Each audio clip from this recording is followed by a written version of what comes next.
Big TV భక్తి సమాచారం WhatsApp ఛానల్లో జాయిన్ అవ్వండి. అన్ని విశేషాలు ఎప్పటికప్పుడు తెలుసుకోండి.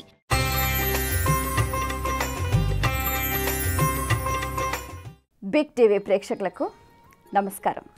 ఈరోజు విశేషం కార్యక్రమానికి సాదర స్వాగతం. ఈరోజు చాలా విశేషమైన రోజు. ఈరోజు మార్గశిర మాసం ప్రారంభమయ్యే రోజు. ధనపాడ్యమి అని కూడా అంటూ ఉంటారు. మరి ఈ రోజుకు సంబంధించి ఎవరైతే సువర్ణ దానం చేస్తారో వారికి అక్షయమైన సంపద లభిస్తుంది అని చెప్తూ ఉంటారు. అయితే అబ్బో బంగారు దానం మేము ఎలా చేయగలుగుతామండి, ఏదో ధనత్రయోదశి రోజో అక్షయ తృతీయ రోజో అని అనుకుంటారు. కానీ చాలామందికి తెలియని కొన్ని గుప్తమైన చాలా మంచి రోజులు ఉంటాయన్నమాట. అందులో ఈ రోజు ఒకటి అన్నమాట. మార్గశిర మాసం మొట్టమొదటి రోజున ధనపాడ్యమి అంటారు. పేరే ధనపాడ్యమి. మరి ప్రతి ఒక్కళ్ళు కూడా ధనాన్ని ఆశిస్తూ ఉంటారు, ధనం అక్షయంగా నిలవాలి అని అనుకుంటారు. అటువంటి వారు ఈ రోజున ఏదో చిన్నిపాటి సువర్ణాన్ని ఇంత కాసు వీసంతా కూడా దానం చేస్తే కూడా వారికి అక్షయమైన సంపద లభిస్తుంది అని చెప్తూ ఉంటారు. పెద్దలు ఏది చెప్పినా కూడా ఊరికినే చెప్పరు, దాని వెనకాల ఎంతో పరమార్థం దాగి ఉంటుంది. భగవద్గీతలో శ్రీకృష్ణ పరమాత్ముడు చెప్పాడు, మాసాన మార్గశీర్షోహం అని అంటూ ఉంటారు. మనకున్న 12 మాసాలకు కూడా శీర్షమైనటువంటిది మార్గశిర మాసం. ఈ మాసంలో కాలం అంతా ఎలా ఉంటుంది అంటే సమశీతోష్ణ కాలంగా ఉంటుంది అన్నమాట. హేమంత ఋతువు ప్రారంభమవుతూ ఉంటుంది. చాలా చక్కగా ఉంటుంది వాతావరణం, చాలా హృదయంగా ఉంటుంది. అందరూ ఏమనుకుంటారంటే దుప్పటి ముసుగేసుకొని ఇంకొంచెం సేపు పడుకుంటే బాగుంటుందేమో అని అనుకుంటారు. కానీ అలా కాదు. ఇది ఏంటంటే దేవతలకు బ్రాహ్మీ ముహూర్తం అన్నమాట.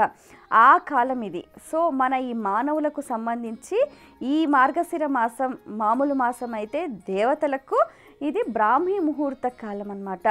ఈ కాలంలో ఎవరైతే చిన్నిపాటి ఉపచారాలు చేస్తారో వారి జీవితంలో కూడా సత్ఫలితాలను చాలా చక్కగా త్వరగా చూస్తారనమాట. ఇప్పుడు ఈ కలియుగంలో మీరు ఏది చేసినా ఫలితం మనకు వెంటనే ప్రస్ఫుటంగా ప్రతిబింబిస్తూ ఉంటుందన్నమాట. ఏమాత్రం కూడా ఆలస్యం ఉండదు. మంచి చేస్తే మంచి, చెడు చేస్తే చెడు. సో అలాగే ఏంటంటే మనకున్న 12 మాసాలకు శీర్షమైనటువంటిది మార్గశిర మాసం.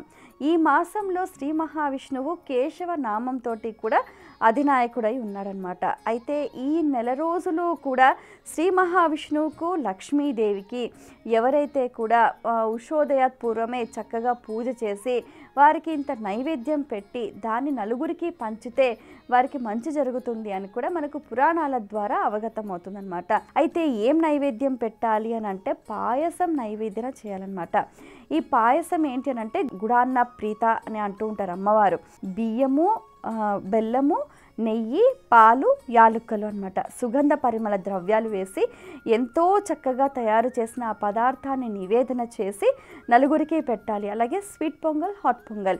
మనం గమనిస్తే కూడా వైష్ణవ ఆలయాలలో కూడా మార్గశిర మాసంలో తప్పకుండా లక్ష్మీనారాయణలకు ఈ రకమైన పదార్థాలు నివేదన చేయటం అనేది మనకు సంప్రదాయంగా కనిపిస్తూ ఉంటుంది. అయితే దేవాలయానికి వెళ్ళి దర్శనం చేసుకొని ఆ ప్రసాదాన్ని స్వీకరిస్తే భగవత్ అనుగ్రహం అనేది ప్రత్యక్షంగా లభిస్తుంది. ఒకవేళ దేవాలయం దాకా వెళ్ళలేని వారు ఏం చేస్తారు అని అంటే ఇంట్లోనే లక్ష్మీనారాయణలకు పూజ చేసి ఈ పదార్థాలు నివేదన చేసి వాళ్ళు స్వీకరిస్తే చక్కటి శక్తి లభిస్తూ ఉంటుంది. ఎందుకు అనంటే కాలం మారుతున్న కొద్దీ కూడా మనకు రకరకాల పరిస్థితులు అనేవి మన శరీరంలో మన ప్రకృతి కూడా మారుతూ ఉంటుందన్నమాట. మారుతున్న కాలానికి తగ్గట్టు మన శరీరాన్ని కూడా దానికి సమన్వయంగా అన్వయించుకోవాలి అని అంటే ఆరాధన చేయాలి, ఆరగింపు చేయాలి, దాన్ని మనం ప్రసాదంగా స్వీకరించాలన్నమాట. అందుకనే ఈ పూజలు, నైవేద్యాలు ఇవన్నీ కూడా పెట్టారు. సో ఇంకొక విశేషం ఏంటంటే ఈ రోజున ధనపాడ్యమి ఒకటి, మార్గశిర మాసం ప్రారంభం ఒకటి. మరో ముఖ్యమైనది ఏంటంటే ఈ రోజున మార్గశిర మాసం మొదటి రోజున పోలిపాడ్యమి అని అంటూ ఉంటారు. ఈ కార్తీక మాసం 30 రోజులు కూడా ఎవరైతే దీపాలను వెలిగిస్తారో వారంతా కూడా ఆ దీపాలను నిమజ్జనం చేస్తారు. ఇప్పుడు మనం గమనిస్తే కూడా వినాయక నవరాత్రులు 9 రోజులు పూజ చేస్తాం. చేసిన తర్వాత గణపతి నిమజ్జనం చేస్తూ ఉంటాం. అలాగే దసరా నవరాత్రులు అమ్మవారి పూజ చేసిన తర్వాత విగ్రహాలను మనం గంగమ్మ వడిలో చేరుస్తూ ఉంటాం. అలాగే 30 రోజులు కూడా పొద్దున్నే ప్రాతకాలమే దీపాలు వెలిగించిన వాళ్ళు ఆ దీపాలను స్వర్గాలకు చేరుస్తూ ఉంటారనమాట. ఆ దీపాలు దీపాలకు ఉత్తమ గతులు అంటే ఆ దీపాలను వాళ్ళు జలంలో వదలటం వల్ల అవి ఏ మార్గం గుండా వెళ్తూ ఉంటాయో మనం మన శరీరం విడిచిన తర్వాత కూడా అటువంటి మార్గం ద్వారా ఉత్తమ లోకాలకు స్వర్గాలకు కూడా చేరుతాము అన్నది కూడా ప్రతీతి. దానికి తగ్గట్టుగానే ఈ మార్గశిర మాసం మొదటి రోజున పోలిపాడ్యమి అని కూడా నదులలో దీపాలను వదులుతూ ఉంటారు. నదుల దాకా వెళ్ళలేని వాళ్ళు ఏం చేస్తారంటే ఇంట్లోనే అటువంటి జలాన్ని ఏర్పాటు చేసుకొని పసుపు కుంకుమ అక్షితలు వేసి గంగే చెమ్నే చేవ గోదావరి సరస్వతి నర్మదా సింధు కావేరి జలస్మిన్ సన్నిధిం కురుం అంటూ సకల నదుల పేర్లను కూడా ఆవాహన చేసుకొని ఆ దీపాలను ఆ నీళ్ళల్లో వదలటం అనేది మనం గమనిస్తూ ఉంటాం. ఈ పోలిపాడ్యంకి సంబంధించి చిన్న కథ అనేది ప్రచారంలో ఉంది. పూర్వకాలంలో ఏంటంటే ఒక అత్త 7 కోడళ్ళు ఉండేవాళ్ళు అనమాట. అయితే వాళ్ళంతా ఏంటంటే చాకలి వాళ్ళు అనమాట. చాకలి వృత్తి చేసుకునేవాళ్ళు. ఈ అత్తగారు ఏం చేస్తుంది అని అంటే తాను మిగిలిన 6 మంది కోడళ్లను తీసుకొని బట్టలు తీసుకొని చాకిరేవుకి ఉతకడానికి వెళ్తూ ఉంటారనమాట. ఈ 7వ కోడలికే ఇంటి పని, వంట పని, వాకిలి పని అన్ని పనులు అప్పచెప్పేసి వెళ్తూ ఉంటారు. అలాగే చేస్తూ ఉండేది. అందులో కార్తీక మాసం వచ్చింది. సో వీళ్ళు అత్తా కోడళ్ళు, ఈ అత్త మిగిలిన 6 కోడళ్ళు ఏం చేసేవారు అని అంటే పొద్దున్నే వేకువజామునే నదికి వెళ్ళేసి పూజ చేసుకొని దీపం వెలిగించి నదిలో దీపాలను వదిలి వాళ్ళ నిత్యకృత్య కార్యక్రమాలు చేసుకుంటూ ఉండేవాళ్ళు.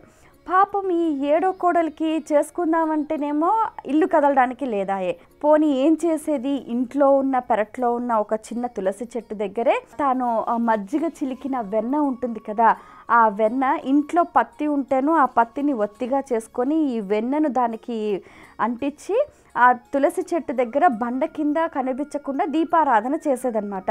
తర్వాత నిత్యకృత్యాలన్నీ వాళ్ళు వచ్చేసరికి అన్నీ సిద్ధంగా వంట చేసేసి ఇంటి పనులన్నీ సర్దేసి బట్టలు గిన్నెలు అన్నీ కంప్లీట్ చేసేదన్నమాట. తాను ఎన్నడూ అత్తను కానీ మిగిలిన తోడుకోడాలను కానీ నన్ను తీసుకెళ్ళలేదు ఎందుకు, మీరొక్కరే వెళ్తారు ఎందుకు అని ఒక్క మాట పల్లెత్తు మాట కూడా అనలేదన్నమాట.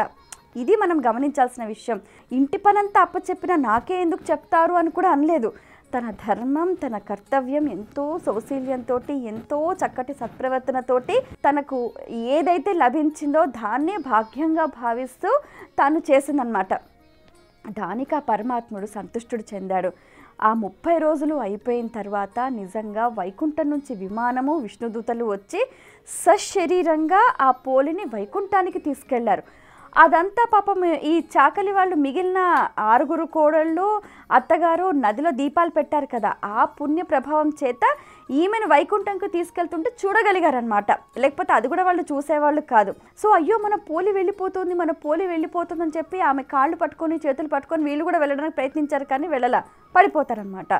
ఏదైనా కూడా భక్తి శ్రద్ధలతో మనం చేసే ఏ చిన్నిపాటి ఉపచారమైనా కూడా భగవంతుడు సంతృష్టి చెంది మనకు ఏది దక్కాలో అది మనకు దక్కే ఏర్పాటు చేస్తాడు అనడానికి ఇది ప్రత్యక్ష నిదర్శనం. పోలిపాడ్యమి సందర్భంగా అందరూ కూడా 4:30కే లేచేసి 5:30 కల్లా కూడా అంటే ఆ ప్రాతకాలం, ఆ బ్రాహ్మీ ముహూర్తం, ఆ కాలంలో ఆ దీపాలను వదలటం వల్ల ఆ దీపాలు స్వర్గాలు చేరుతాయి. ఈ దీపాలు వెలిగించిన వాళ్ళకు కూడా స్వర్గప్రాప్తి కలుగుతుంది అన్నది కూడా ప్రతీతి.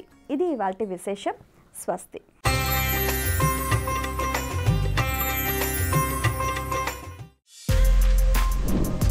For more videos like this, subscribe Big TV channel.